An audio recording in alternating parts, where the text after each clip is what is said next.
अस्सलाम वालेकुम viewers, I Meena Mahjabeen. I hope you all will be fine. आज मैं आपके साथ शेयर करने वाली हूँ MGT 201 फाइनेंशियल मैनेजमेंट के क्विज़ नंबर 1 का सॉल्यूशन, जिसका है set number 2। Set number 1 already मैं अपलोड कर चुकी हूँ, जिसमें एक स्टूडेंट का क्विज़ था, यानी 20 MCQs थे, और दूसरा सेट अब शेयर करने वाली हूँ। बट क्विज़ शेयर करने से पहले अगर आप मेरे चैनल पर न्यू हैं देन प्लीज़ मेरे चैनल को सब्सक्राइब कर दें और बेल आइकन को क्लिक करना मत भूलेगा, ताकि upcoming lectures, different assignments, quizzes और पेपर्स के नोटिफिकेशंस आप तक पहुंच जाएं। लाइक भी कीजिएगा, शेयर भी कीजिएगा। Okay ji, let's start from question number 1। The inventory turnover and receivable turnover take 45 days and 30 days respectively. What will be the cash conversion cycle if payable turnover takes 60 days? आप cash conversion cycle के फॉर्मूले को search करें, formula निकलेगा, उसमें क्या होगा, inventory turnover plus receivable turnover minus कर देना है आपने पेएबल टर्नओवर को, यानी 45 + 30 आएगा और उसमें से माइनस कर दो 60 को, देन आंसर विल बी 15। आपके जो भी इस तरह की स्टेटमेंट्स आ रही हैं आप उनके फार्मूलाज को सर्च करें, उन्हें सॉल्व कर लें। नेक्स्ट है, if average equity of a company is this and net profit given है, एवरेज एसेट्स गिवन है, then the return on equity is, return on equity, equity का फॉर्मूला आप सर्च करें, जो आंसर आएगा 0.4 आएगा, उसे मल्टीप्लाई 100 करें, बिकॉज हमें परसेंटेज में चाहिए, तो 40% इसका आंसर आएगा। मुझे भी फॉर्मूला याद नहीं आ रहा, मैंने इसे सॉल्व किया था, ठीक है। नेक्स्ट आ जाए question number 3। What will be the effect on the future value of an investment if interest rate increased by 10% but other factor remain constant? Future value of an investment will increase. Okay, next question number 4 is the formula to calculate equivalent rate of interest is, where R is the annual interest rate and N is the number of compounding periods in a year.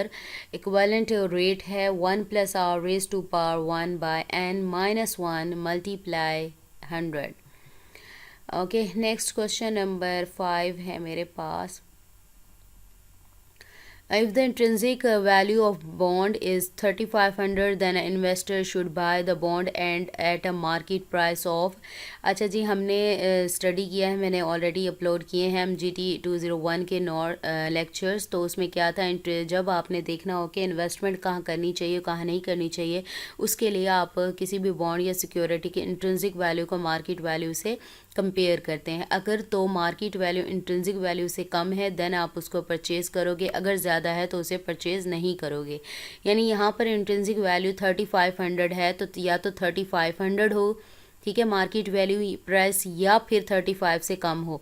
तो ये तो 4000 है जो कि 35 से above है, ये 3550 है, ये भी ग्रेटर है, 3600 भी ग्रेटर है, तो बाकी क्या बचा 3000 जो कि कम है, यानी मुझे मार्केट में ये सस्ता मिल रहा है, तो मुझे ऑब्वियसली इसे लेना चाहिए।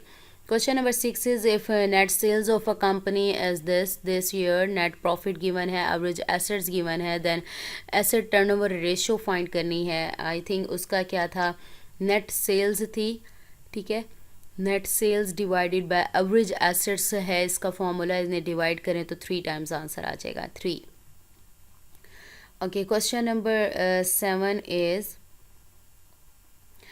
which of the following factors will change the future value of an investment? Interest, increase in interest rate, increase in interest rate, इसको confirm कर लीजिएगा। Dash is an Islamic term, form of leasing where an asset is given by a party as a financing to another party, against that fixed amount of rent is charged. Ijara, answer is ijara.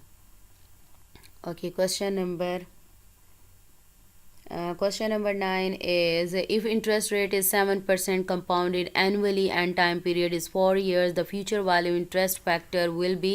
आप, मैंने ही lectures upload किए हैं, आप future value interest factor का या फिर internet से formula future value interest factor का फाइंड कर लें तो आपके पास आंसर आएगा। इसका आई थिंक फार्मूला है 1 + R raised to power N, where R मेरे पास है 7%, क्या आ जाएगा 1 + 7% raised to power 4 years हैं, तो रेज टू पावर 4 आएगा। तो आप उसको परसेंटेज को आप डेसिमल में करो 0.07 आएगा, +1 करो 1.07, रेज टू पावर 4 कर दो तो आंसर आएगा 1.31।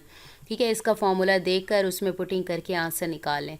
Next question number 10, which one of the following function is not perform by the state bank of Pakistan. सारे फंक्शंस है वो स्टेट बैंक ऑफ पाकिस्तान, जिसे सेंट्रल बैंक भी कहते हैं, जो नहीं है वो ओवरड्राफ्ट फैसिलिटी नहीं है।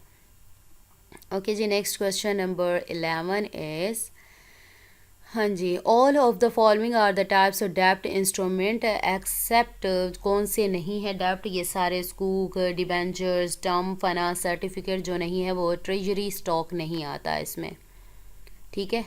तो next question number 12 is marketing general financial expenses are generally covered under the head of dash in income statement. Answer is operating expenses, operating expenses. Next question number 13 is generally has the level of liquidity increases the level of, अच्छा इसका मुझे confirm नहीं है, ठीक है, आप इसको खुद वेरीफाई कीजिएगा, वैसे मैंने ये लगाया है लेकिन कंफर्म कर लीजिएगा।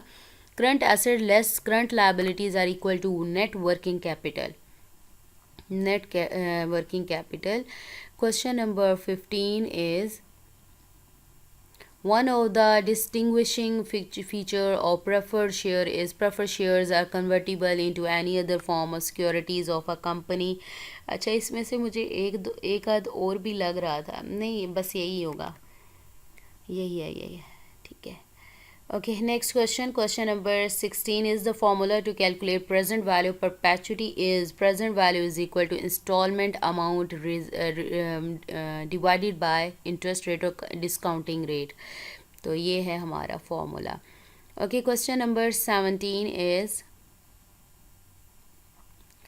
क्वेश्चन नंबर 17 मेरे पास है, if same interest rate is applied more than once in a year on a principal amount, the present value of that amount will increase, Question number 18 is the formula to calculate effective rate of interest is where R is the nominal rate and M is the number of compounding period in a year। ये previous जो set था उसमें भी repeat हुआ है, ये answer ये है। ERI is equal to 1 plus R by M raised to power M minus 1 multiply 100। Okay, जल्दी जल्दी पहुंच जाएं। Question number 19 is, if interest rate is 8% compounded annually and time period is 2 years, the present value interest factor will be. अच्छा, इसका भी same उसी वे में ही आपने प्रेजेंट वैल्यू इंटरेस्ट फैक्टर है उसका फॉर्मूला यूज़ करना है आपने। मेरे लेक्चर्स हैं उनमें भी गिवन है, वहाँ से देख लीजिएगा, 1.1664 आंसर आएगा। So finally last, what will be the quick ratio of a company if it holds current assets worth this? Inventory given है, prepayments given है and current liabilities given है। क्विक रेशो का फॉर्मूला आप internet से देख लो, मुझे जहाँ तक याद आ रहा है वो ये था, current assets minus inventory minus pre payments, जो आंसर आएगा उसको डिवाइड करना था करंट लायबिलिटीज से, तो आंसर आ जाएगा 1.67 times. So we have completed over 20 questions of MGT 201 quiz number 1। So पहले भी बताया था ज़्यादा क्विजेज़ हैं आपके पास, कलेक्शन है, तो आप पेपर की प्रिपरेशन इनसे कर सकते हैं बिकॉज़ ये लेटेस्ट क्विजेज़ हैं। सो मुझे अपनी दुआ में याद रखिएगा, अपना ख्याल रखिएगा, टेक केयर, अल्लाह हाफिज़।